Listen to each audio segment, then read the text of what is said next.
میں نے اپنے مرحوم باپ کی پینشن سے خریدی گئی زمین پر یتیم بچوں کا اسکول بنایا، مگر جیسے ہی اسکول تیار ہوا، میرا طاقتور اور ظالم چچا اپنے گڈوں کے ہمراہ آ گیا۔ اس نے میرا سامان اٹھا کر سڑک پر پھینکا، مجھے سب کے سامنے تھپڑ مارا اور بولا، تم جیسی 2 کوڑی کی لڑکی اب میری زمینوں پر قبضے کرے گی۔ وہ کاغذات پھاڑ کر کہے لگاتا ہوا چلا گیا، مگر وہ نہیں جانتا تھا کہ میرے اندر کی خاموش لڑکی اس تھپڑ کے ساتھ ہی مر چکی تھی۔ اگلے ہی دن چچا اور اس کے گنڈے بھاگتے ہوئے میرے قدموں میں آ گرے جب میں نے ان کے خلاف سپریم کورٹ کا آرڈر نکلوایا۔ لیکن جب میں نے اس یتیم خانے کی اصل ملکیت کی فائل کھولی تاکہ اسے ٹرسٹ کے نام کر سکوں، تو میرے اپنے ہاتھ کانپنے لگے اور میری چیخ نکل گئی، کیونکہ اس فائل پر اصل مالکن کے طور پر جس عورت کا نام لکھا تھا وہ میں نے اپنے سامنے کھڑی اس سفید عمارت کو دیکھا جس کے ماتھے پر بابا جان یتیم خانہ اور اسکول کا بورڈ چمک رہا تھا۔ میرے چہرے پر ایک پرسکون مسکراہٹ پھیل گئی اور میری آنکھوں سے خوشی کے آنسو چھلک پڑے۔ میں نے اپنے ہاتھ میں پکڑی ہوئی چابی کو مضبوطی سے تھاما اور مین گیٹ کی طرف قدم بڑھایا۔ میرے پیچھے گاؤں کے وہ بے سہارا اور یتیم بچے کھڑے تھے جن کے لیے میں نے اور میرے مرحوم باپ نے یہ خواب دیکھا تھا۔ میں نے دھڑکتے دل کے ساتھ تالا کھولا اور بھاری لوہے کا دروازہ پیچھے دھکیلا۔ اندر کا منظر میری امیدوں سے بھی زیادہ خوبصورت تھا۔ میں نے پلٹ کر بچوں کی طرف دیکھا اور انہیں اندر آنے کا اشارہ کیا۔ وہ سب خوشی سے چیختے ہوئے اندر بھاگے اور نئے رنگے ہوئے کمروں کو حیرت سے دیکھنے لگے۔ میں نے گہری سانس لی اور آسمان کی طرف دیکھ کر اپنے باپ کو یاد کیا۔ مجھے وہ دن یاد آ گیا جب بابا اپنی سرکاری نوکری سے ریٹائر ہوئے تھے۔ وہ گھر آئے تو ان کے ہاتھوں میں ان کی زندگی بھر کی کمائی، ان کی پینشن کا چیک تھا۔ انہوں نے وہ چیک میرے ہاتھوں میں رکھا اور کہا، اجوا بیٹا، یہ رقم ہمارے لیے نہیں ہے۔ میں نے فیصلہ کیا ہے کہ ہم اس سے وہ خالی زمین خریدیں گے جو گاؤں کے باہر پڑی ہے، اور وہاں ان بچوں کے لیے ایک ٹھکانہ بنائیں گے جن کا اس دنیا میں کوئی نہیں ہے۔ میں نے اس دن بابا کی آنکھوں میں ایک عجیب سی چمک دیکھی تھی۔ میں نے ان سے وعدہ کیا تھا کہ میں ان کے اس خواب کو ہر قیمت پر پورا کروں گی۔ بابا نے وہ زمین خرید لی، لیکن زندگی نے ان سے وفا نہ کی۔ تعمیر شروع ہونے سے پہلے ہی وہ اچانک بیمار پڑے اور چند ہی دنوں میں مجھے تنہا چھوڑ کر اس دنیا سے چلے گئے۔ بابا کے جانے کے بعد میرے رشتہ داروں نے مجھ سے منہ موڑ لیا۔ میرے سگے چچا، جو گاؤں کے سب سے طاقتور اور ظالم زمیندار تھے، انہوں نے مجھے ایک بار بھی تسلی نہ دی۔ میں نے ہمت نہیں ہاری۔ میں نے اپنی پڑھائی کے ساتھ ساتھ نوکری کی، پائی جوڑی اور بابا کی پینشن کی رقم کو استعمال کرتے ہوئے اس زمین پر کام شروع کروایا۔ دن رات مزدوروں کے ساتھ کھڑے ہو کر میں نے ایک ایک اینٹ اپنے سامنے رکھوائی۔ لوگوں نے بہت باتیں بنائیں، مجھے طعنے دیے، لیکن میں نے کسی کی پرواہ نہ کی۔ میں نے اپنا سارا وقت، اپنا سارا پیسہ اور اپنے سارے جذبات اس پھول کی بنیادوں میں ڈال دیے، اور آج آخر کار وہ دن آ گیا تھا جب میرا اور بابا کا خواب حقیقت بن کر میرے سامنے کھڑا تھا۔ میں نے ان سوچوں میں گم تھی کہ اچانک باہر سے گاڑیوں کے بریک لگنے کی خوفناک آواز آئی۔ میں نے چونک کر دروازے کی طرف دیکھا۔ 4 بڑی کالی گاڑیاں اسکول کے گیٹ کے بالکل سامنے آ کر رکی۔ دھول مٹی اڑنے لگی اور بچوں کے ہنسنے کی آوازیں خاموشی میں بدل گئیں۔ میں نے تیزی سے باہر کی طرف قدم بڑھایا۔ گاڑیوں کے دروازے کھلے اور ان میں سے اسلحے سے لیس گنڈے باہر نکلے، اور پھر سب سے اگلی گاڑی سے میرا چچا چودھری حشمت باہر نکلا۔ اس کے چہرے پر تکبر اور غصہ تھا، اور اس کی آنکھوں میں ایک درندگی تھی۔ اس نے اپنے ہاتھ میں پکڑی ہوئی چھڑی زمین پر ماری اور حقارت بھری نظروں سے اسکول کی عمارت کو دیکھا۔ میں نے اپنے قدم مضبوط کیے اور اس کے سامنے جا کر کھڑی ہو گئی۔ چچا جان، آپ یہاں کیا کر رہے ہیں؟ میں نے اپنی آواز کو کانپنے سے روکتے ہوئے پوچھا۔ اس نے ایک زوردار قہقہہ لگایا اور اپنے آدمیوں کی طرف دیکھ کر بولا، یہ لڑکی مجھ سے پوچھ رہی ہے کہ میں اپنی زمین پر کیا کر رہا ہوں؟ میں نے حیرت اور غصے سے اسے دیکھا۔ یہ آپ کی زمین نہیں ہے، یہ بابا نے اپنی پینشن سے خریدی تھی اور میں نے اس پر یہ اسکول بنایا ہے۔ آپ یہاں سے چلے جائیں ورنہ میں پولیس کو بلا لوں گی۔ میرے یہ الفاظ سنتے ہی چچا کے چہرے کا رنگ بدل گیا۔ اس نے قدم آگے بڑھایا اور بولا، تیرا باپ ایک بے وقوف انسان تھا۔ اس نے یہ زمین میرے نام کر دی تھی۔ یہ دیکھ کاغذات۔ اس نے اپنی جیب سے کچھ پرانے اور پیلے پڑ چکے کاغذات نکالے اور میری طرف لہرائے۔ میں نے ان کاغذات کو چھیننے کی کوشش کی، لیکن اس نے تیزی سے ہاتھ پیچھے کر لیا۔ یہ جھوٹ ہے، بابا نے کبھی کوئی زمین آپ کے نام نہیں کی۔ آپ نے ضرور کوئی دھوکہ کیا ہے، میں نے چلا کر کہا۔ چچا نے غصے سے دانت پیسے اور اپنے آدمیوں کو اشارہ کیا، سارا سامان باہر پھینک دو اور ان یتیموں کو یہاں سے نکال باہر کرو۔ اس کے حکم کی دیر تھی کہ گنڈے اسکول کے اندر گھس گئے۔ بچوں کی چیخو پکار مچ گئی۔ وہ ڈیسک، کرسیاں اور کتابیں اٹھا اٹھا کر سڑک پر پھینکنے لگے۔ میں نے پاگلوں کی طرح آگے بڑھ کر ایک گنڈے کا ہاتھ پکڑا جو ایک چھوٹی بچی کو دھکا دے رہا تھا۔ چھوڑو اسے، خدا کے لیے رک جاؤ، میں نے چیخ کر کہا۔ میں نے چچا کی طرف مڑ کر دیکھا۔ چچا جان، آپ ایسا نہیں کر سکتے، یہ یتیموں کا حق ہے، آپ کو اللہ کا خوف نہیں آتا؟ چچا نے میری بات کا کوئی جواب نہ دیا، وہ بس مسکراتا رہا۔ میں نے بھاگ کر گیٹ بند کرنے کی کوشش کی، لیکن دو آدمیوں نے مجھے پکڑ لیا۔ میں نے پوری طاقت سے خود کو چھڑایا اور چچا کے سامنے جا کر کھڑی ہو گئی۔ میں آپ کو یہ اسکول نہیں گرانے دوں گی، چاہے مجھے اپنی جان کیوں نہ دینی پڑے، میں نے اس کی آنکھوں میں آنکھیں ڈال کر کہا۔ چچا نے مجھے غور سے دیکھا، پھر اس نے اچانک اپنا ہاتھ اٹھایا اور پوری طاقت سے میرے منہ پر ایک تھپڑ مارا۔ تھپڑ کی آواز اتنی گونجدار تھی کہ ایک لمحے کے لیے سب کچھ خاموش ہو گیا۔ میرے کانوں میں سیٹیاں بجنے لگیں۔ میں اپنا توازن برقرار نہ رکھ سکی اور سیدھی زمین پر جا گری۔ میرے منہ سے خون کا ذائقہ آنے لگا۔ میں نے اپنا ہاتھ گال پر رکھا اور حیرت سے چچا کو دیکھا۔ وہ میرے اوپر جھکا اور اس نے میرے بال مٹھی میں پکڑ کر میرا چہرہ اوپر کیا۔ تم جیسی دو کوڑی کی لڑکی اب میری زمینوں پر قبضے کرے گی؟ تیری اوقات کیا ہے جوا؟ تو سمجھتی ہے کہ تم مجھ سے ٹکرا سکتی ہے؟ یہ زمین میری ہے اور یہ عمارت کل صبح تک مٹی میں مل جائے گی۔ اس نے میرے بال چھوڑے اور مجھے دھکا دیا۔ میں مٹی میں گر گئی۔ اس نے وہ جعلی کاغذات نکالے، انہیں میرے منہ پر مارا، ایک زوردار قہقہہ لگایا اور اپنی گاڑی کی طرف مڑ گیا۔ ان سب کو باہر پھینکو اور گیٹ پر ہمارا تالا لگا دو۔ اس نے اپنے آدمیوں کو آخری حکم دیا اور گاڑی میں بیٹھ کر چلا گیا۔ اس کے گنڈوں نے بچوں کو دھکے دے کر باہر نکالا، مین گیٹ بند کیا، اس پر ایک بڑا سا تالا ڈالا اور اپنی گاڑیوں میں بیٹھ کر وہاں سے نکل گئے۔ میں وہیں مٹی میں پڑی رہی۔ میرے آس پاس بچے رو رہے تھے۔ سڑک پر کتابیں اور ٹوٹا ہوا فرنیچر بکھرا پڑا تھا۔ میں نے اپنی آنکھیں بند کر لیں۔ میرے گال پر تھپڑ کا درد ابھی بھی تازہ تھا، لیکن میرے اندر ایک عجیب سی تبدیلی آ رہی تھی۔ میں رو نہیں رہی تھی، میری آنکھوں سے ایک بھی آنسو نہیں گرا۔ میرے دل میں جو خوف، جو بے بسی اور جو کمزوری تھی، وہ اس تھپڑ کے ساتھ ہی مر چکی تھی۔ میں نے محسوس کیا کہ میرے اندر کی وہ خاموش، ڈری سہمی اور صابر لڑکی ہمیشہ کے لیے ختم ہو گئی ہے۔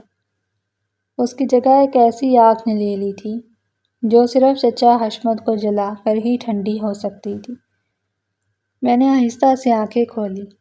میں نے مٹی میں لتھڑے ہوئے اپنے ہاتھوں کو دیکھا، انہیں مضبوطی سے بند کیا اور زمین کا سہارا دے کر کھڑی ہو گئی۔ میں نے اپنے کپڑوں سے مٹی جھاڑی۔ میں نے روتے ہوئے بچوں کی طرف دیکھا۔ میں ان کے پاس گئی، باری باری ان کے آنسو پوچھے اور ان سے کہا، رونا بند کرو، آج کے بعد ہم میں سے کوئی نہیں روئے گا۔ اب رونے کی باری ان کی ہے جنہوں نے ہمیں رلایا ہے۔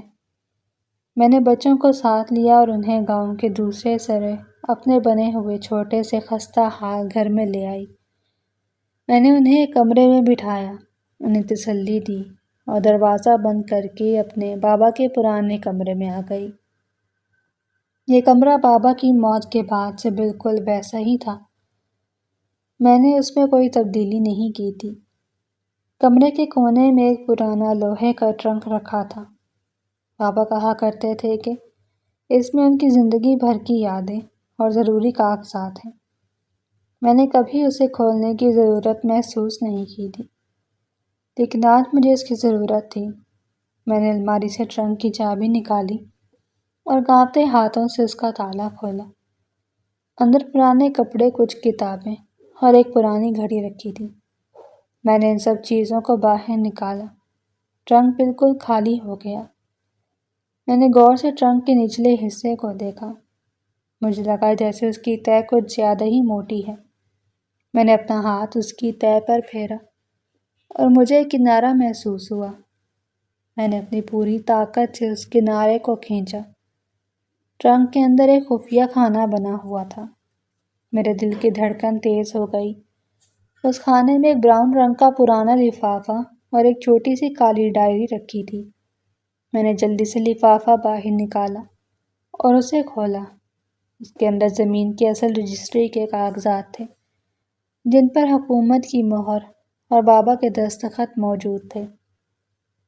اس کے ساتھ بینک کی وہ رسیدیں بھی تھیں جو ثابت کرتی تھیں کہ بابا نے اپنی پینشن کے اکاؤنٹ سے زمین کے مالک کو پیسے ٹرانسفر کیے تھے۔ یہ وہ ثبوت تھے جنہیں چچا نے مٹانے کی بہت کوشش کی ہوگی، لیکن بابا نے انہیں اس خفیہ خانے میں محفوظ کر دیا تھا۔ میں نے وہ کاغذات سینے سے لگا لیے۔ میری آنکھوں میں خطرناک چمک آ گئی۔ میں نے وہ کالی ڈائری کھولی۔ اس میں بابا نے چچا کے ساتھ ہونے والی تمام گفتگو، ان کی دھمکیاں اور ان کے دھوکہ دہی کی تمام تفصیلات اپنے ہاتھ سے لکھی تھی۔ بابا نے لکھا تھا، مجھے حشمت کی نیت پر شک ہے۔ وہ میری زمین پر قبضہ کرنا چاہتا ہے۔ اگر مجھے کچھ ہو گیا تو میری بیٹی کو یہ ڈائری اور یہ کاغذات انصاف دلائیں گے۔ میں نے ڈائری بند کی۔ میرے چہرے پر ایک سرد اور پرعزم مسکراہٹ آ گئی۔ چچا حشمت نے سمجھا تھا کہ اس نے ایک بے سہارا اور کمزور لڑکی کو سڑک پر پھینک دیا ہے، لیکن وہ نہیں جانتا تھا کہ اس نے اپنے ہی ہاتھوں سے اپنی بربادی کی بنیاد رکھ دی ہے۔ میں نے وہ تمام کاغذات اور ڈائری احتیاط سے اپنے بیگ میں رکھی۔ میں نے آئینے میں اپنے چہرے کو دیکھا۔ تھپڑ کا نشان ابھی بھی سرخ تھا، لیکن میری آنکھوں میں کوئی دکھ نہیں تھا، صرف انتقام اور انصاف حاصل کرنے کا ایک جنون تھا۔ میں نے اپنا بیگ کندھے پر لٹکایا۔ اب وقت آ گیا تھا کہ میں اپنے چچا کو بتاؤں کہ 2 کوڑی کی لڑکی جب اپنے حق کے لیے کھڑی ہوتی ہے تو وہ کیسے بڑے بڑے فرعونوں کا غرور خاک میں ملا دیتی ہے۔ میں نے کمرے کا دروازہ کھولا اور اندھیری رات میں انصاف کی تلاش کے لیے اپنے گھر سے باہر قدم رکھ دیا۔ اب میں پیچھے ہٹنے والی نہیں تھی۔ میں نے سیدھا شہر جانے کا فیصلہ کیا۔ مجھے معلوم تھا کہ گاؤں کے پولیس اسٹیشن میں جانے کا کوئی فائدہ نہیں، کیونکہ وہاں کا انچارج چچا حشمت کا ہی تنخواہ دار تھا۔ میں نے رات کے اس پہر گاؤں کے اڈے کا رخ کیا۔ سڑکیں سنسان تھیں اور سرد ہوا چل رہی تھی، لیکن میرے اندر لگی آگ مجھے سردی کا احساس نہیں ہونے دے رہی تھی۔ میں نے ایک پرانی خستہ حال بس میں سوار ہو کر شہر کا سفر شروع کیا۔ راستے بھر میں چچا کا وہ کہا اور اس کی حقارت بھری آواز میرے کانوں میں گونجتی رہی۔ صبح کی پہلی کرن کے ساتھ میں شہر پہنچی۔ میں نے سیدھا کچہری کا رخ کیا۔ وہاں ہر طرف وکیل اور سائلین موجود تھے۔ میں نے کسی ایسے وکیل کی تلاش شروع کی جو چچا حشمت کے اثر و رسوخ سے نہ ڈرتا ہو۔ میں کئی وکیلوں کے دفتر گئی، لیکن جیسے ہی میں چودھری حشمت کا نام لیتی، وہ سب کوئی نہ کوئی بہانہ بنا کر مجھے واپس بھیج دیتے۔ دوپہر ہو چکی تھی اور میں تھک کر ایک بینچ پر بیٹھ گئی۔ مجھے لگا کہ شاید میرا یہ سفر یہیں ختم ہو جائے گا، لیکن میں نے اپنے آپ کو یاد دلایا کہ پرانی اجوا کل رات ہی مر چکی ہے۔ میں نے دوبارہ ہمت جمع کی اور ایک پرانے خستہ حال دفتر کی طرف بڑھی، جس کے باہر Tariq Mahmood advocate supreme court کا بورڈ لگا تھا۔ میں نے دروازہ دھکیلا اور اندر داخل ہوئی۔ دفتر کتابوں اور فائلوں سے بھرا ہوا تھا۔ ایک بوڑھے لیکن باوقار شخص اپنی کرسی پر بیٹھے کوئی فائل پڑھ رہے تھے۔ میں نے گلا کھنکارا۔ انہوں نے چشمے کے شیشوں سے مجھے دیکھا۔ جی بیٹا، کیا کام ہے؟ ان کی آواز میں ایک ٹھہراؤ تھا۔ میں نے ان کے سامنے کرسی پر بیٹھتے ہوئے اپنا بیگ کھولا۔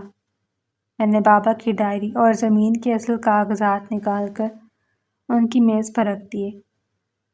مجھے انصاف چاہیے، ایک ایسے شخص کے خلاف جسے پورا گاؤں خدا مانتا ہے، میں نے مضبوط آواز میں کہا۔ طارق صاحب نے کاغذات اٹھائے اور انہیں غور سے دیکھنے لگے۔ جیسے جیسے وہ کاغذات پڑھ رہے تھے، ان کے چہرے کے تاثرات بدل رہے تھے۔ انہوں نے چونک کر میری طرف دیکھا۔ یہ تمہارے والد کا نام بشیر احمد ہے؟ انہوں نے پوچھا۔ میں نے اس بات میں سر ہلایا۔ جی، وہ میرے بابا تھے۔ طارق صاحب کی آنکھوں میں ایک عجیب سی چمک آ گئی۔ بشیر میرا پرانا دوست تھا، ہم نے اکٹھے کالج میں پڑھا تھا۔ مجھے اس کی موت کا بہت دکھ ہوا تھا۔ لیکن تم یہاں حشمت کے خلاف کیوں آئی ہو؟ وہ تو تمہارا سگا چچا ہے۔ میں نے گہری سانس لی اور کل رات ہونے والا سارا واقعہ، چچا کا گنڈوں کے ساتھ آنا، بچوں کو نکالنا، تھپڑ مارنا اور کاغذات پھاڑنے کی ساری تفصیل انہیں سنا دی۔ میں نے ان سے کچھ نہیں چھپایا۔ طارق صاحب خاموشی سے میری پوری بات سنتے رہے۔ جب میں نے اپنی بات ختم کی تو انہوں نے اپنا چشمہ اتارا اور میز پر رکھ دیا۔ حشمت نے ہمیشہ دوسروں کا حق مارا ہے، لیکن اس بار اس نے غلط لڑکی سے پنگا لے لیا۔ طارق صاحب نے ایک مسکراہٹ کے ساتھ کہا، میں تمہارا کیس لڑوں گا اجوا، اور میں تم سے 1 روپیہ بھی فیس نہیں لوں گا۔ یہ میرے دوست کی بیٹی کا کیس ہے اور سچائی کی جنگ ہے۔ میرے دل سے ایک بہت بڑا بوجھ اتر گیا۔ میں نے انہیں بابا کی ڈائری دکھائی، جس میں چچا کی ساری مکاریوں کا ذکر تھا۔ طارق صاحب نے ڈائری پڑھی تو ان کا چہرہ غصے سے سرخ ہو گیا۔ یہ ڈائری اور یہ اصل کاغذات ہماری سب سے بڑی طاقت ہیں۔ حشمت نے جو کاغذات تمہیں دکھائے ہوں گے، وہ یقیناً جعلی رجسٹری ہوگی جو اس نے رشوت دے کر پٹواری سے بنوائی ہوگی۔ ہم اس کے خلاف سیدھا ہائی کورٹ میں دائر کریں گے، اور اگر ضرورت پڑی تو سپریم کورٹ تک جائیں گے۔ ہم نے فوراً کام شروع کر دیا۔ طارق صاحب نے ایک تفصیلی پٹیشن تیار کی، جس میں حشمت چودھری کے خلاف زمین پر قبضے، یتیم بچوں کو بے دخل کرنے، مجھ پر تشدد کرنے اور جعلی دستاویزات بنانے کے الزامات لگائے گئے۔ میں نے ان تمام کاغذات پر دستخط کیے۔ اگلے ہی دن ہم نے وہ پٹیشن عدالت میں جمع کروا دی۔ خبر جنگل کی آگ کی طرح پھیل گئی۔ چچا حشمت کو جب پتہ چلا کہ میں نے اس کے خلاف شہر میں مقدمہ کر دیا ہے، تو اس نے مجھے ڈرانے کے لیے اپنے گنڈے بھیجے۔ رات کے وقت میرے گھر کا دروازہ زور زور سے پیٹا گیا۔ میں نے بچوں کو اندر کمرے میں چھپا دیا اور خود ایک لوہے کی راڈ لے کر دروازے کے پیچھے کھڑی ہو گئی۔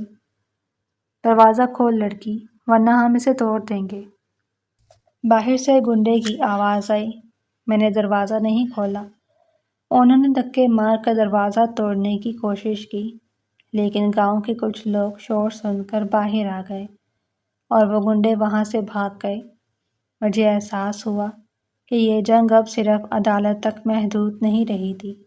چچا حشمت اب کسی بھی حد تک جا سکتا تھا۔ اگلے دن عدالت میں پہلی پیشی تھی۔ میں طارق صاحب کے ساتھ کمرہ عدالت میں موجود تھی۔ چچا حشمت اپنے مہنگے وکیلوں کی ایک فوج لے کر پورے تکبر کے ساتھ عدالت میں داخل ہوا۔ اس نے مجھے دیکھا اور ایک حقارت بھری مسکراہٹ اس کے ہونٹوں پر آ گئی۔ میں نے اس کی نظروں سے نظریں ملائیں اور اسے یہ احساس دلایا کہ میں اب اس سے ڈرنے والی نہیں ہوں۔ اس کے وکیل نے جج کے سامنے دلائل دینا شروع کیے کہ یہ زمین خاندانی وراثت تھی جو حشمت چودھری کے نام ہوئی تھی، اور میں نے اس پر غیر قانونی قبضہ کر کے اسکول بنایا تھا۔ انہوں نے وہ جعلی کاغذات بھی پیش کیے جنہیں پٹواری نے تصدیق کیا ہوا تھا۔ طارق صاحب اپنی جگہ سے اٹھے۔ انہوں نے جج کے سامنے بابا کے بینک کی ٹرانزیکشن ڈائری اور وہ اصل رجسٹریاں پیش کی جو میں نے ٹرنک سے نکالی تھی۔ مائی لارڈ، مدعا علیہ نے عدالت کو گمراہ کرنے کی کوشش کی ہے۔ یہ زمین کبھی بھی خاندانی وراثت کا حصہ نہیں رہی۔ یہ میرے موکلا کے والد نے اپنی پینشن کی رقم سے خریدی تھی اور اس کے تمام ثبوت عدالت کے سامنے پیش ہیں۔ حشمت چودھری نے نہ صرف جعلی دستاویزات بنائیں بلکہ اس نے ایک یتیم خانے پر قبضہ کیا اور ایک یتیم لڑکی پر تشدد بھی کیا۔ طارق صاحب کے دلائل نے عدالت میں سناٹا چھا دیا۔ جج نے دونوں کاغذات کا بغور جائزہ لیا۔ چچا حشمت کے چہرے پر پہلی بار میں نے پریشانی کے آثار دیکھے۔ اس نے اپنے وکیل کے کان میں کچھ خسر پسر کی، لیکن اس کا وکیل بھی اب لاجواب لگ رہا تھا۔ عدالت نے اگلی پیشی پر پٹواری کو طلب کر لیا اور حکم دیا کہ جب تک کیس کا فیصلہ نہیں ہو جاتا اسکول کی عمارت پر کوئی تصرف نہ کیا جائے۔ یہ ہماری پہلی چھوٹی سی جیت تھی۔ میں نے عدالت سے باہر نکل کر ایک لمبی سانس لی۔ چچا حشمت میرے پاس سے گزرا۔ اس بار اس کے چہرے پر وہ تکبر نہیں تھا بلکہ ایک چھپا ہوا خوف تھا۔ تو نے بہت بڑی غلطی کی ہے اجوا، تو نہیں جانتی کہ تو نے کس سے دشمنی مول لی ہے، اس نے دانت پیستے ہوئے کہا۔ میں نے اس کی طرف مڑ کر دیکھا اور پورے اعتماد سے بولی، میں جانتی ہوں کہ میں نے کس سے دشمنی مول لی ہے چچا جان، لیکن آپ نہیں جانتے کہ اس تھپڑ کے بعد جس لڑکی نے جنم لیا ہے وہ آپ کی پوری سلطنت کو خاک میں ملا دے گی۔ ابھی تو یہ شروعات ہے۔ میں نے پلٹ کر طارق صاحب کی طرف قدم بڑھا دیے۔ مجھے معلوم تھا کہ آگے کا راستہ آسان نہیں ہے۔ چچا حشمت اپنی دولت اور طاقت کا ہر طرح سے استعمال کرے گا، لیکن میں نے بھی قسم کھا رکھی تھی کہ میں آخری سانس تک لڑوں گی۔ میں نے گاؤں واپس آ کر ان تمام یتیم بچوں کو اکٹھا کیا۔ میں نے ان سے کہا کہ وہ اپنی کتابیں نکالیں اور پڑھنا شروع کریں۔ اسکول کی عمارت بھلے ہی ہمارے پاس نہیں تھی، لیکن ہمارا جذبہ ابھی تک زندہ تھا۔ میں نے اپنے گھر کے صحن میں چٹائیاں بچھا دیں اور انہیں وہیں پڑھانا شروع کر دیا۔ گاؤں کے لوگ یہ سب دیکھ کر حیران تھے۔ وہ لوگ جو کل تک چچا کے خوف سے چپ تھے اب دبے لفظوں میں میری ہمت کی داد دینے لگے۔ کچھ عورتیں میرے گھر آ کر بچوں کے لیے کھانا بھی لے آتی۔ چچا کی طاقت کا طلسم آہستہ آہستہ ٹوٹ رہا تھا۔ میں راتوں کو جاگ کر کیس کی فائلیں پڑھتی اور دن میں بچوں کو پڑھاتی۔ مجھے اب کسی چیز کی تھکن محسوس نہیں ہوتی تھی۔ طارق صاحب نے مجھے بلایا اور بتایا کہ پٹواری نے دباؤ میں آ کر گواہی دی ہے کہ اس نے حشمت چودھری کے کہنے پر جعلی کاغذات بنائے تھے۔ یہ ہمارے لیے ایک بہت بڑی خبر تھی۔ کیس تیزی سے ہماری طرف جھک رہا تھا۔ چچا حشمت نے اب صلح کی کوششیں شروع کر دیں۔ اس نے گاؤں کے کچھ معززین کو میرے پاس بھیجا کہ میں کیس واپس لے لوں اور وہ مجھے منہ مانگی رقم دینے کو تیار ہے۔ میں نے ان سب کو یہ کہہ کر واپس کر دیا کہ یہ زمین بکنے کے لیے نہیں بلکہ ان بچوں کے مستقبل کے لیے ہے۔ میں نے ان سے کہہ دیا کہ میرا سودا صرف انصاف پر ہوگا۔ چچا کو جب میری اس ضد کا علم ہوا تو اس نے آخری اور سب سے خطرناک چال چلنے کا فیصلہ کیا۔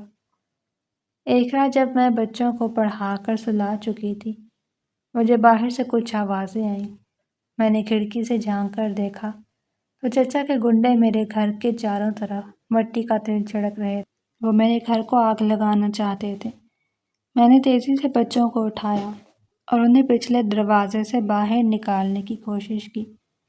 گنڈوں نے آنکھ لگا دی تھی اور شعلے تیزی سے گھر کو اپنی لپیٹ میں لے رہے تھے۔ دھواں بھرنا شروع ہو گیا تھا۔ بچے کھانسنے اور رونے لگے۔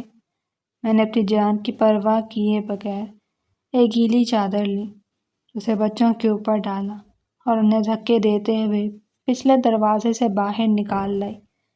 ہم محفوظ تھے، لیکن میرا گھر میری آنکھوں کے سامنے جل رہا تھا۔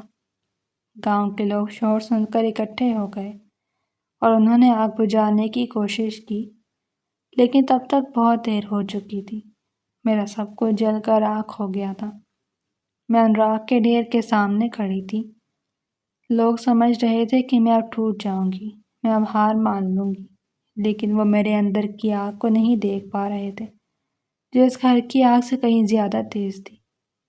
میں نے طارق صاحب کو فون کیا اور انہیں اس واقعے کی اطلاع دی۔ انہوں نے مجھے فوراً بچوں کے ساتھ شہر آنے کو کہا۔ ہم راتوں رات شہر پہنچ گئے۔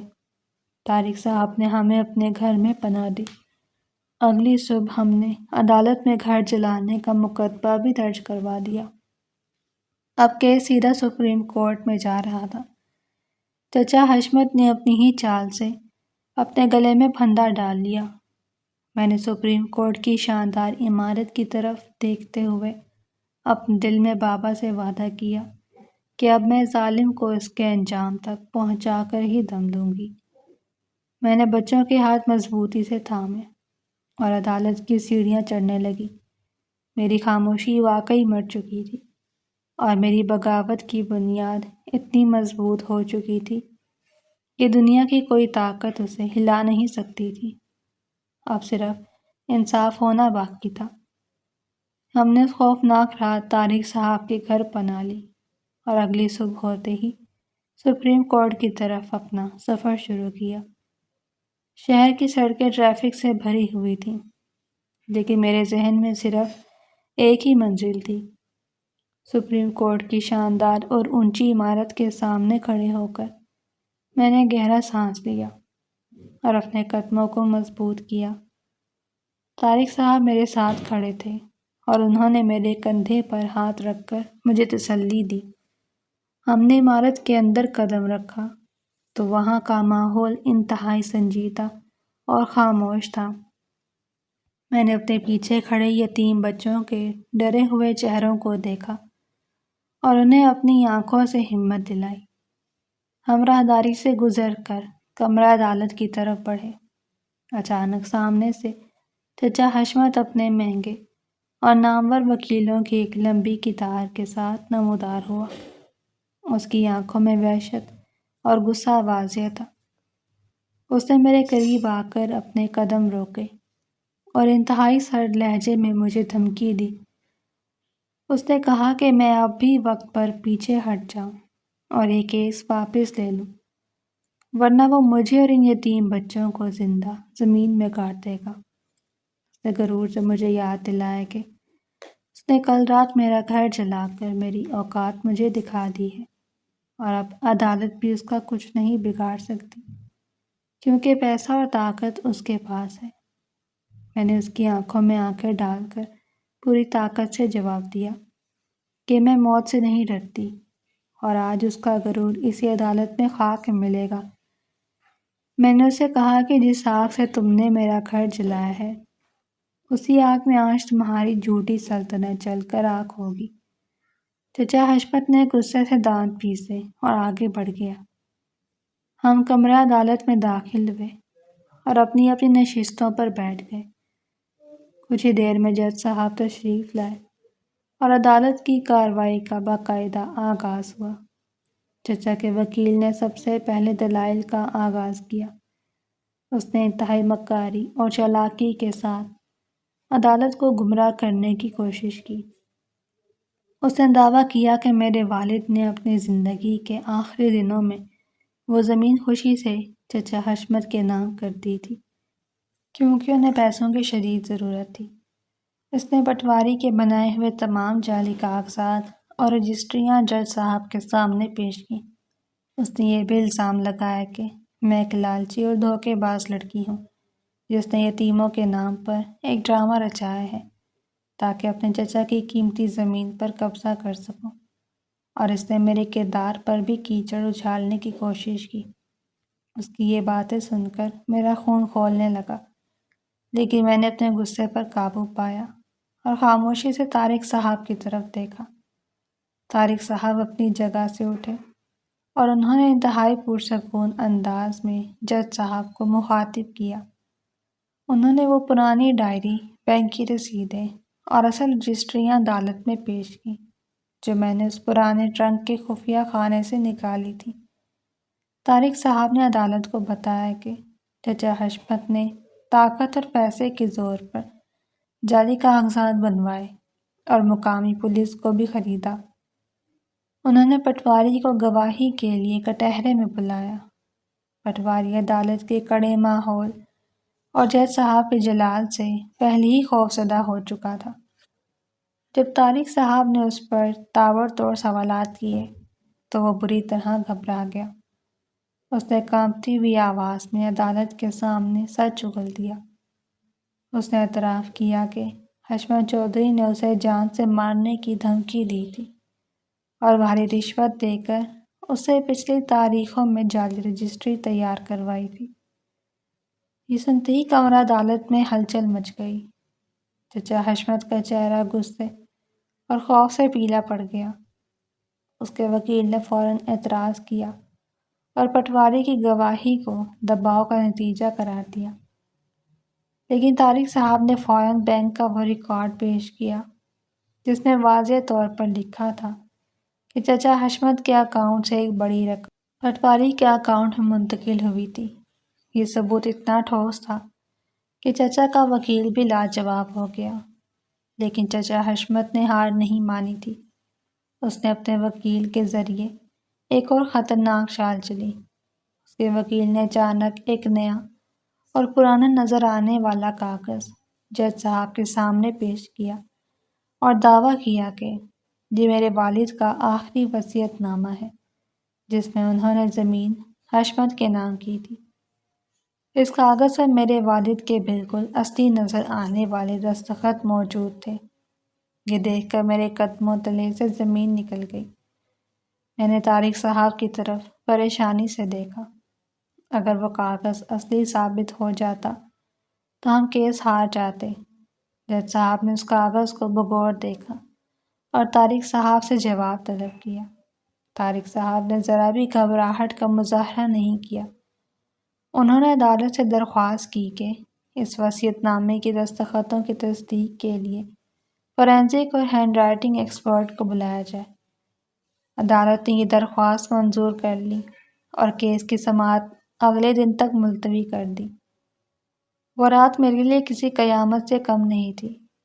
میں ساری رات جاگتی رہی اور سجدے میں گر کر اللہ سے انصاف کی دعائیں مانگتی رہی۔ مجھے بار بار اپنے والد کا چہرہ اور ان یتیم بچوں کی معصوم آنکھیں یاد آتی رہیں۔ مجھے ڈر لگا کہ کہیں چچا حشمت اپنی دولت کے زور پر فورینزک رپورٹ بھی نہ بدلوا دے۔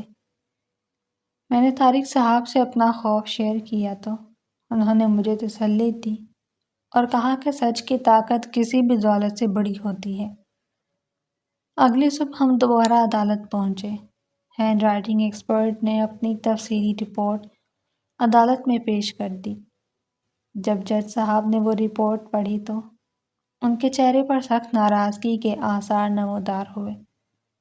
انہوں نے بھاری آواز میں اعلان کیا کہ وصیت نامے پر موجود دستخط 100% جعلی ہیں اور انہیں کمپیوٹر اور جدید ٹیکنالوجی کی مدد سے نقل کیا گیا ہے۔ انہوں نے فورینزک ایکسپرٹ کی وہ سلائیڈز بھی دیکھیں جن میں ثابت کیا گیا تھا کہ دستخط کی سیاہی اور کاغذ کی عمر آپس میں میل نہیں کھاتے۔ یہ سنتے ہی میرے دل سے ایک بہت بڑا بوجھ اتر گیا اور میں نے سکھ کا سانس لیا۔ اب طارق صاحب نے اپنا آخری اور سب سے بڑا وار کیا۔ انہوں نے میرے والد کی وہ کالی ڈائری عدالت میں پڑھ کر سنائی۔ اس ڈائری کے ایک ایک صفحے پر چچا حشمت کے ظلم، اس کی لالچ اور اس کی دھمکیوں کی داستان لکھی تھی۔ میرے والد نے واضح طور پر لکھا تھا کہ حشمت ان کی جان اور زمین کے پیچھے پڑا ہے۔ طارق صاحب نے جج صاحب کو یاد دلایا کہ کس طرح چچا حشمت نے نہ صرف زمین پر قبضہ کیا بلکہ یتیم بچوں کو سڑک پر پھینکا، مجھ پر تشدد کیا اور میرے گھر کو آگ لگا کر ہمیں زندہ جلانے کی کوشش کی۔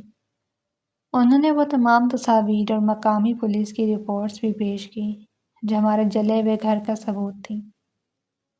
انہوں نے عدالت کو بتایا کہ حشمت چودھری نے گاؤں میں اپنی ایک الگ ریاست قائم کر رکھی ہے جہاں قانون نام کی کوئی چیز نہیں اور غریب لوگوں کی زمینیں چھیننا اس کا مشغلہ ہے۔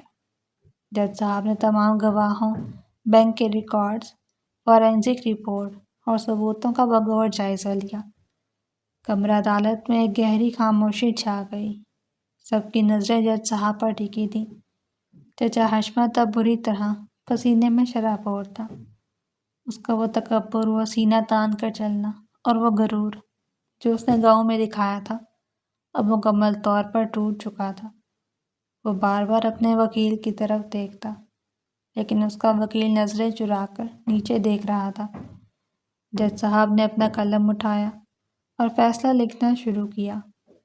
کمرے میں صرف گھڑی کی ٹک ٹک اور جج صاحب کے قلم کی آواز گونج رہی تھی۔ چند منٹوں کی طویل خاموشی کے بعد جج صاحب نے اپنا فیصلہ سنایا۔ انہوں نے انتہائی سخت لہجے میں کہا کہ عدالت کے سامنے پیش کیے گئے تمام ثبوتوں اور گواہوں کے بیانات کی روشنی میں یہ بات ثابت ہو چکی ہے کہ حشمت چودھری نے دھوکہ دہی، جعل سازی اور طاقت کے بل بوتے پر اپنے ہی سگے بھائی کی زمین پر قبضہ کیا اور ایک یتیم خانے کو تباہ کرنے کی کوشش کی۔ عدالت نے حشمت چودھری کو جعلی دستاویزات بنانے، عدالت کو گمراہ کرنے، اقدام قتل اور زمین پر غیر قانونی قبضے کے جرم میں 14 سال قید بامشقت اور 50 لاکھ روپے جرمانے کی سزا سنائی۔ جج صاحب نے یہ بھی حکم دیا کہ یتیم خانے کی زمین فوری طور پر باعزت طریقے سے اجوا کے حوالے کی جائے اور حشمت چودھری کی جائیداد نیلام کر کے اس یتیم خانے کی دوبارہ تعمیر اور جلے ہوئے گھر کا نقصان پورا کیا جائے۔ انہوں نے مقامی پولیس اسٹیشن کے انچارج کو بھی نوکری سے برخاست کرنے اور اس کے خلاف انکوائری کا حکم دیا جس نے چچا حشمت کا ساتھ دیا تھا۔ جیسے ہی جج صاحب نے فیصلہ سنایا، کمرہ عدالت میں خوشی کی لہر دوڑ گئی۔ میں نے روتے ہوئے طارق صاحب کے ہاتھ چوم لیے اور بے ساختہ سجدہ شکر ادا کیا۔ بچوں نے خوشی سے تالیاں بجائیں اور مجھے گلے لگا لیا۔ لیکن اس سے پہلے کہ ہم عدالت سے باہر نکلتے، ایک انتہائی حیران کن اور ناقابل یقین منظر میرے سامنے آیا۔ پولیس اہلکاروں نے آگے بڑھ کر چچا حشمت کو ہتھ کڑیاں پہنا دی۔ وہ شخص جس کے نام سے پورا گاؤں تھر تھر کانپتا تھا، جس کے سامنے کوئی سر اٹھا کر بات نہیں کر سکتا تھا، جس نے مجھے سڑک پر پھینک کر کہے لگائے تھے، وہ آج ہتھ کڑیوں میں جکڑا ہوا ایک بے بس، لاچار اور ذلیل انسان بن چکا تھا۔ اس نے پولیس والوں سے اپنے ہاتھ چھڑائے اور روتا گڑ گڑاتا ہوا سیدھا میرے قدموں میں آ گرا۔ اس نے میرے پاؤں پکڑ لیے اور زاروں کی طرح رونے لگا۔ اس نے گڑ گڑاتے ہوئے مجھ سے معافی مانگی اور کہا کہ اجوا مجھے معاف کر دو، میں تمہارا سگا چچا ہوں، تمہارے باپ کا بھائی ہوں، مجھ پر رحم کرو، میں اس عمر میں جیل کی چکی نہیں پی سکتا، میں وہاں مر جاؤں گا۔ اس نے روتے ہوئے کہا کہ وہ اپنی ساری دولت، اپنی تمام زرعی زمینیں اور گاڑیاں میرے نام کر دے گا، بس میں جج صاحب سے کہہ کر اسے سزا سے بچا لوں۔ میں نے انتہائی نفرت سے اپنا پاؤں اس کے ہاتھوں سے چھڑایا اور 2 قدم پیچھے ہٹ گئی۔ میں نے اس کی جھکی ہوئی ذلیل حالت کو دیکھا۔ میرے ذہن میں وہ لمحہ گھوم گیا جب اس نے مجھے تھپڑ مار کر مٹی میں گرایا تھا اور میرے بال کھینچے تھے۔ میں نے انتہائی سرد اور پرسکون لہجے میں اس سے کہا کہ تم نے اس وقت رحم نہیں کیا تھا جب تم نے ان معصوم یتیموں کا سامان سڑک پر پھینکا تھا۔ تم نے اس وقت رشتے کا لحاظ نہیں کیا تھا جب تم نے میرے باپ کے خواب کو پیروں تلے روندا تھا اور میرے گھر کو آگ لگائی تھی۔ میں نے اسے بتایا کہ میں نے تمہیں اسی دن معاف کر دیا ہوتا اگر تم نے صرف میری ذات کو نقصان پہنچایا ہوتا، لیکن تم نے اللہ کے معصوم بندوں کا حق مارا ہے، یتیموں کے نوالے چھینے ہیں، اور اس گناہ کی معافی میرے پاس نہیں ہے۔ میں نے پولیس والوں کو اشارہ کیا اور وہ اسے زمین پر گھسیٹتے ہوئے کمرہ عدالت سے باہر لے گئے۔ اس کی چیخیں، اس کی دہائیاں اور منتیں راہداریوں میں گونجتی رہیں، لیکن میرے دل میں اس کے لیے رتی برابر بھی ہمدردی نہیں تھی۔ میں نے محسوس کیا کہ سچائی کی جیت نے میرے اندر کی تمام کرواہٹ کو دھو ڈالا ہے۔ میں نے یتیم بچوں کو گلے لگایا اور طارق صاحب کا شکریہ ادا کیا، جن کے بغیر یہ سب ناممکن تھا۔ ہم نے ایک بہت بڑی جنگ جیت لی تھی۔ وہ طاقتور فرعون جو خود کو خدا سمجھتا تھا، آج عبرت کا نشان بن کر اپنے انجام کو پہنچ چکا تھا۔ ہم خوشی خوشی گاؤں واپس لوٹے، جہاں لوگوں نے ہمارا شاندار استقبال کیا۔ گاؤں کا ہر وہ شخص جو کل تک خوف سے خاموش تھا، آج پھولوں کے ہار لے کر کھڑا تھا۔ یتیم خانے کی چابیاں سرکاری اہلکاروں نے پورے اعزاز اور سیکیورٹی کے ساتھ میرے حوالے کی۔ وہ ظالم کا لگایا ہوا تالا ٹوٹ چکا تھا اور انصاف کا دروازہ ہمیشہ کے لیے کھل گیا تھا۔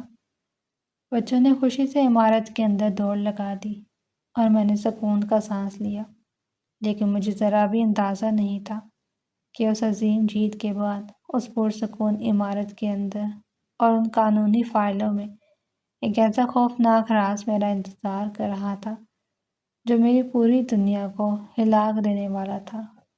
میں نے طارق صاحب سے کہا، اب میں زمین کو ہمیشہ کے لیے ایک باقاعدہ فلاحی ٹرسٹ کے نام کر دوں گی، تاکہ آئندہ میرے بعد بھی کوئی اس پر میلی آنکھ نہ ڈال سکے اور یہ جگہ ہمیشہ بچوں کے لیے محفوظ رہے۔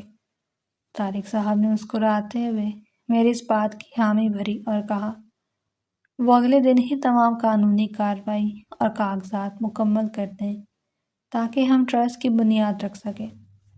میں نے اس رات بہت عرصے بعد سکون کی نیند سوئی، یہ سوچے بغیر کہ اگلی صبح جب میں ٹرسٹ کے کاغذات پر دستخط کرنے کے لیے وکیل کے دفتر جاؤں گی تو میرے سامنے وہ کیا تہلکہ خیز انکشاف ہونے والا ہے جو میرے رونگٹے کھڑے کر دے گا۔ اگلی صبح میں جلدی اٹھی، میں نے بچوں کو پیار سے جگایا اور انہیں تیار کیا۔ ہم سب نے مل کر ناشتہ کیا اور پھر میں نے انہیں اپنے ساتھ لیا۔ ہم گاؤں کے اس کچے راستے پر چلے جو سیدھے یتیم خانے کی عمارت کی طرف جاتا تھا۔ میرے قدموں میں ایک عجیب سا سکون تھا اور میرے دل میں ایک فاتحانہ احساس تھا۔ آج کا دن پچھلے تمام دنوں سے مختلف تھا۔ آج ہمیں کوئی ڈر نہیں تھا۔ ہم عمارت کے بڑے لوہے کے دروازے کے سامنے پہنچے۔ وہاں دو پولیس والے پہلے سے موجود تھے۔ انہوں نے مجھے دیکھ کر احترام سے سر ہلایا اور آگے بڑھ کر وہ بھاری تالا کھول دیا جو چچا حشمت نے اپنے گنڈوں سے لگوایا تھا۔ دروازہ ایک ہلکی سی آواز کے ساتھ پیچھے ہٹا۔ میں نے گہرا سانس لیا اور اندر قدم رکھا۔ عمارت کے اندر ابھی بھی رنگ اور مٹی کی ملی جلی خوشبو تھی۔ بچے خوشی سے چیختے ہوئے اندر بھاگے۔ انہوں نے اپنے بکھرے ہوئے کھلونے اور کتابیں سمیٹنا شروع کر دیں۔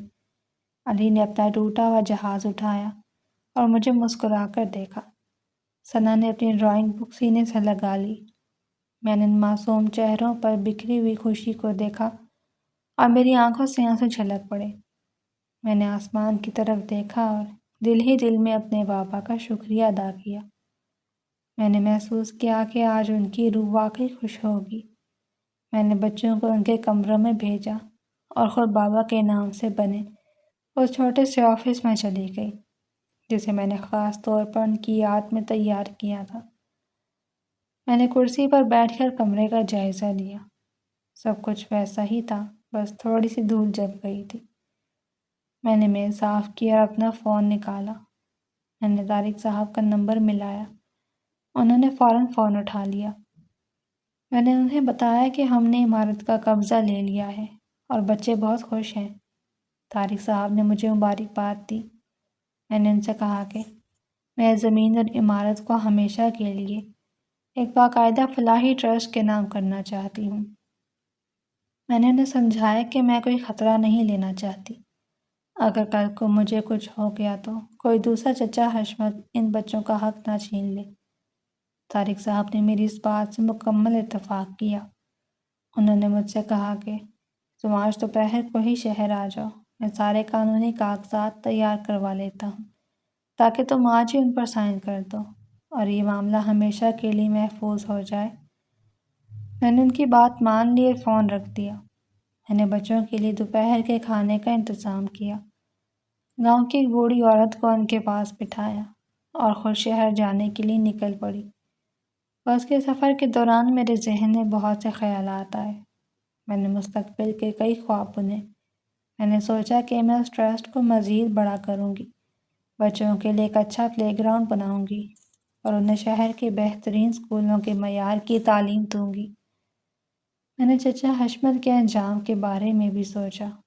وہ شخص جو کل تک پورے گاؤں کا فرعون بنا ہوا تھا، آج جیل کی ایک چھوٹی سی کوٹری میں اپنے کیے کی سزا بھگت رہا تھا۔ میں نے خود کو یاد دلایا کہ سچائی کا راستہ کتنا ہی کٹھن کیوں نہ ہو، اس کی منزل ہمیشہ خوبصورت ہوتی ہے۔ دوپہر کے وقت میں شہر پہنچی اور سیدھا طارق صاحب کے دفتر کا رخ کیا۔ ان کا دفتر آج بھی ویسا ہی تھا، کتابوں اور فائلوں سے بھرا ہوا۔ میں نے دروازہ دھکیلا اور اندر چلی گئی۔ طارق صاحب نے مجھے دیکھ کر ایک گرم جوشی بھری مسکراہٹ دی۔ انہوں نے مجھے کرسی پر بیٹھنے کا اشارہ کیا اور اپنے اسسٹنٹ کو چائے لانے کا حکم دیا۔ انہوں نے اپنی میز کی دراز کھولی اور ایک موٹی سی پرانی فائل نکال کر میرے سامنے رکھ دی۔ یہ فائل میں نے پہلے کبھی نہیں دیکھی تھی۔ میں نے سوالیہ نظروں سے ان کی طرف دیکھا۔ انہوں نے بتایا کہ یہ زمین اور یتیم خانے کی اصل اور ماسٹر فائل ہے جو ان کے پاس پچھلے کئی سالوں سے محفوظ تھی۔ انہوں نے کہا کہ عدالت میں ہم نے جو کاغذات پیش کیے وہ تمہارے بابا کی ڈائری اور کچھ ابتدائی رسیدیں تھیں، لیکن اصل مکمل رجسٹری، ٹرسٹ کا ڈرافٹ اور ملکیت کے حتمی کاغذات اسی فائل میں بند ہیں۔ انہوں نے مجھے ایک پین دیا اور مسکرا کر کہا کہ بس یہاں نیچے دیے گئے خانے میں اپنے سائن کر دو۔ اس کے بعد یہ یتیم خانہ قانونی طور پر ایک ٹرسٹ بن جائے گا اور کوئی طاقت اسے نقصان نہیں پہنچا سکے گی۔ میں نے خوشی سے پین پکڑا اور کانپتے ہاتھوں سے اس بھاری فائل کا پہلا صفحہ کھولا۔ صفحے پر موٹے حروف میں ٹرسٹ کے حوالے سے کچھ قانونی شکیں لکھی تھی۔ میں نے جلدی سے صفحات پلٹے تاکہ دستخط کی جگہ پر پہنچ جائے۔ اچانک میری نظر ایک پرانے اور پیلے پڑ چکے اسٹیمپ پیپر پر پڑی۔ یہ زمین کی سب سے پہلی اور اصل رجسٹری تھی۔ میں نے اس پر اپنے بابا کا نام ڈھونڈنے کی کوشش کی۔ بابا کا نام وہاں موجود تھا، لیکن جیسے ہی میں نے اس کے ساتھ لکھی ہوئی تحریر پڑھی، میرا دل ایک لمحے کے لیے دھڑکنا بھول گیا۔ میرے ہاتھ میں پکڑا ہوا پین میز پر گر گیا، میرے ماتھے پر پسینہ آ گیا اور میرے پورے جسم میں ایک سنسنی سی دوڑ گئی۔ میں نے اپنی آنکھوں پر یقین نہ کرتے ہوئے اس سطر کو دوبارہ پڑھا۔ بابا کے نام کے بالکل اوپر جلی حروف میں زمین کے اصل مالکن کے طور پر ایک عورت کا نام لکھا تھا۔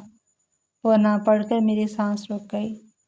میرے گلے سے ایک بے ساختہ دردناک چیخ نکلی۔ میں نے گھبرا کر فائل بند کی اور خوفزدہ نظروں سے طارق صاحب کی طرف دیکھا۔ وہ نام کسی اور کا نہیں بلکہ زبیدہ اگر بیوی آپ کا کو تھا۔ کہانی پسند آئی ہو چچی تو اسے زبیدہ، لائک ضرور کریں میرے اسی اور ظالم چینل کو چچا سبسکرائب حشمت کی کرنا نہ بیوی، بھولیں۔ جسے کل ہی عدالت نے 14 سال کے لیے جیل بھیجا تھا۔ میں نے روتے ہوئے طارق صاحب سے پوچھا کہ یہ سب کیا ہے؟ میں نے ان سے کہا کہ چچی زبیدہ کا نام اس زمین کی مالکن کے طور پر کیسے آ سکتا ہے؟ وہ تو ایک انتہائی غریب، بے بس اور خاموش سی عورت تھی۔ طارق صاحب نے ایک گہری سانس لی۔ ان کے چہرے پر ایک عجیب سی اداسی چھا گئی۔ انہوں نے اپنا چشمہ اتارا، اسے میز پر رکھا اور ایک ایسی کہانی سنانا شروع کی جس نے میری پوری دنیا کو ہلا کر رکھ دیا۔ انہوں نے مجھے بتایا کہ سالوں پہلے جب تمہارے بابا نے پینشن کے پیسوں سے زمین خریدنے کا فیصلہ کیا تو چچا حشمت نے ایک بہت بڑی سازش تیار کی۔ حشمت نے زمین کے پرانے مالک سے مل کر ایک جعلی سودا کیا تاکہ تمہارے بابا کے سارے پیسے ہڑپ کر لے اور زمین بھی انہیں نہ ملے۔ چچی زبیدہ نے کسی طرح اپنے شوہر کی ایک خوفناک سازش سن لی۔ زبیدہ ایک ایسی عورت تھی جس نے ساری زندگی حشمت کے ظلم سہے تھے۔ حشمت نے اسے کبھی عزت نہیں دی، اسے جانوروں کی طرح مارا پیٹا، اور چونکہ ان کی کوئی اولاد نہیں تھی اس لیے وہ ہمیشہ اسے بانجھ ہونے کے طعنے دیتا۔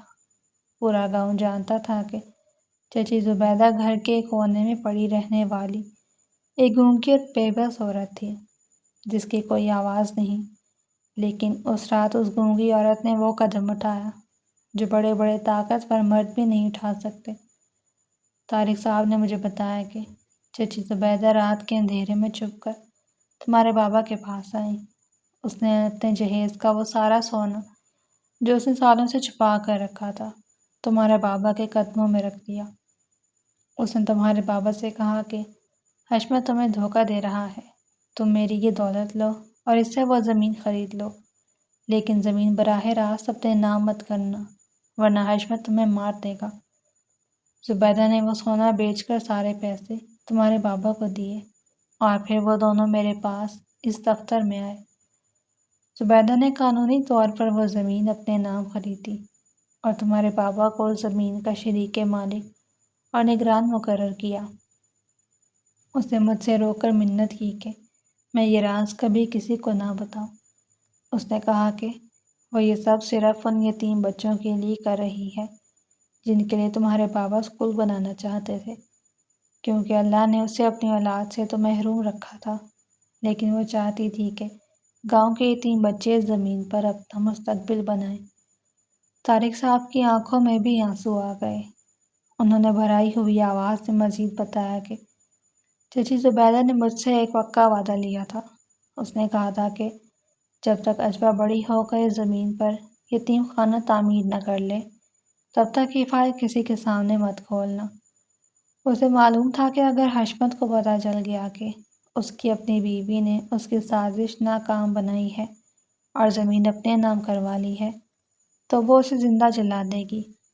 میں نے کانپتے ہوئے ہاتھوں سے اپنا چہرہ چھپا لیا، میری ہچکیاں بند گئیں۔ مجھے یاد آیا کہ کیسے میں نے ہمیشہ چچی زبیدہ کو ایک کمزور اور ڈرپوک عورت سمجھا تھا۔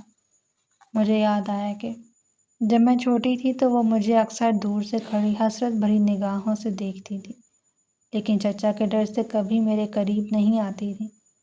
میں نے اس کے پھٹے ہوئے کپڑے اور اس کے چہرے پر موجود چچا کے تھپڑوں کے نشان کبھی محسوس نہیں کیے تھے۔